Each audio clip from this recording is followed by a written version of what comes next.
La bourse de Dar es Salaam a clôturé le premier trimestre en mars avec une hausse de 14% du chiffre d'affaires à 37,88 millions de dollars contre 33,17 millions de dollars en 2017. La bourse de Nairobi, quant à elle, a enregistré une croissance de 3,2 milliards de dollars de la richesse des investisseurs de janvier à mars 2018. La capitalisation boursière est passée de 25 milliards de dollars en début d'année à 28,2 milliards de dollars. Pour le cas de la Tanzanie, le fait que certains opérateurs de grande envergure puissent entrer dans le marché financier a dû permettre à cette bourse de mieux se comporter, et compte tenu du fait que ces deux économies, celle de la Tanzanie et celle du Kenya, sont en train de se comporter mieux dans la mesure où la consommation interne a augmenté, le taux de croissance s'est amélioré.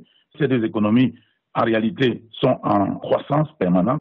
La bourse ougandaise a enregistré une forte croissance mesurée par la performance de l'indice All Stock. La performance de l'indice USE All Stock est passée de 1554,35 points à la fin de la même période en 2017 à 2193,36 points au premier trimestre de cette année. L'indice de la bourse tanzanienne des valeurs domestiques a clôturé le trimestre avec une amélioration de 4092,14 points après que les valeurs bancaires ont subi une mauvaise gestion des prêts. L'indice de la bourse de Nairobi a quant à lui progressé de 2,5% en mars contre 0,7% en début d'année. Les ventes à l'étranger découlant de la sortie des investisseurs étrangers à but lucratif ont ralenti en mars pour s'établir à 11 millions de dollars contre 14 millions de dollars en janvier. La tendance va être beaucoup plus importante. Il n'y a pas de perturbation particulière. La relance économique est en train de mieux se comporter.